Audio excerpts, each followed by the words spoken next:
Hey guys, welcome to this next YouTube video. Today we're here in sunny England and we're going to explain whether you should chip or putt in certain scenarios when you get around the green. Let's get into the video.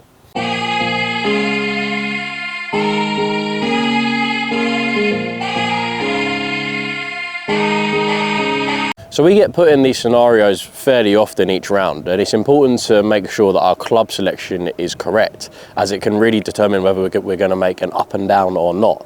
Ideally, we want to be getting this shot close to the hole and then tapping it in or giving ourselves a chance for that up and down. And when we get around the green, we still want to be trying to hold the shot. So what we're going to do is we're going to talk about 4 scenarios. One position is going to be where we're only a few feet off the green, and one position is going to be where we're, say, 10 to 15 feet on the green, and we're going to decide whether we should putt or chip the shot. Now, there's definitely a few questions that we need to ask ourselves when we are going to choose whether we have a putt or a chip. First being how much fringe we have to work with. So obviously when we get onto the green, we obviously want to putt it. So it's just going to be about deciding how far back do we have to be in order to chip it. The reason why I've started this close is because I believe when we get only, say, a few feet close to the green, then I think it's better to putt it. There's a common saying that a bad putt can be better than a good chip. Generally, putting's a little bit easier just to get the ball rolling. As for example, if I was going to chip from here, then I need to definitely ensure that my landing zone is correct. I need to ensure that I don't dig, as when we get close to the green, the lie is going to be very tight, so it's going to be a little bit harder to strike it. So if I was going to hit 2 shots here, I would hit 1 chip and 1 putt.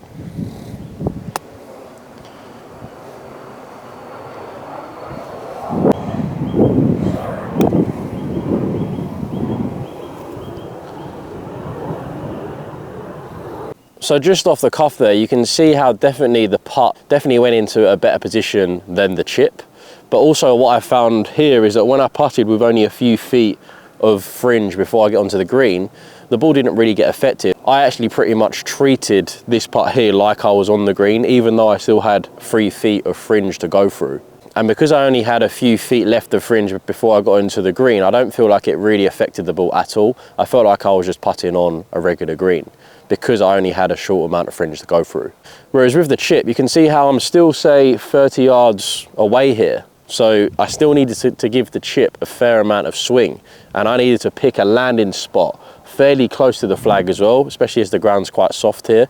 It's a little bit harder to pick a landing zone and land it in that landing zone instead of just roll the ball up on your desired target line. So a key takeaway from this would be when we get, say, 3 to 4 feet close to the green, but we're on the fringe and we've got nice smooth grass to go through, I definitely think putting it is going to be your best choice. So there's always going to be a point where we're going to have to put the putter away and then get the wedge out. And I believe this point is when we get, say, 5 feet from the green and out. Because if I was going to putt from more than 5 feet and out, you can see I've got a lot of fringe to now work through.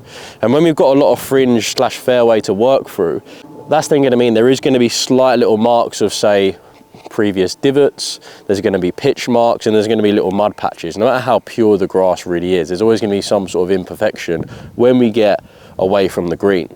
So this is when I believe it's probably best to put the putter away, because it's really easy. Even though we might strike a pure putt, it's really easy to catch, say, a blade of grass or a mud, and it's going to bobble offline. Not only that, we're going to have to hit it even harder as well. It's not like, let's say here we have 60 feet to the hole. I'm probably going to have to hit this like a 70 to 75 foot putt, because I've got about 15 feet of fringe to go through. And where the grass is longer, that's then going to slow the ball up even more. So it's going to make it quite a difficult putt. But let's just try and show you here, and let's just try and see how the ball reacts. As well, another point to make is that it has been raining, so the ball's going to skid as well, which isn't really going to help us out. So let's give it a go.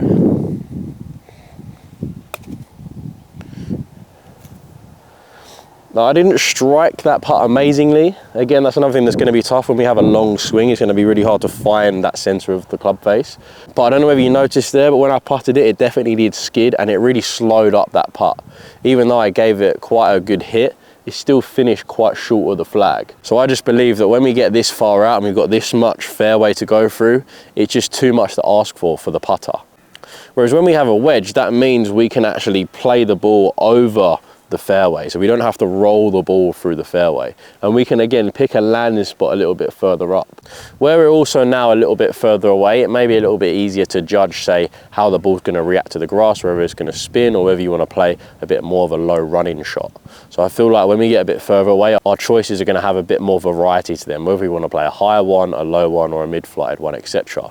Whereas when we get quite close here, we can't really decide to play a really high shot from here or a really low one, or our choices are definitely going to be a bit more limited. And also now we're a little bit further out, we've actually got a bit more choice that we can pick from. Because we've got a bit more space, we can choose whether we want to play a high one, a low one, or a mid-flighted one.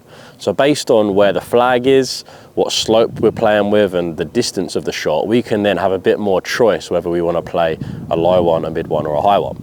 So here I'm just going to opt for just a nice mid-flighted shot. So the final verdict of that is when we get a little bit closer to the green, say 5 feet in, I feel like it's definitely best to putt the ball.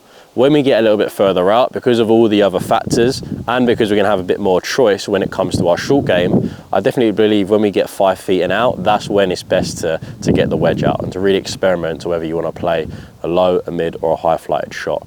I feel like both of them decisions are going to really allow you to get the ball as close to the flag as you can and make them up and downs. And if we can make a lot of up and downs on the course, it's not only going to save our long game, but it's also going to really improve our scores as well.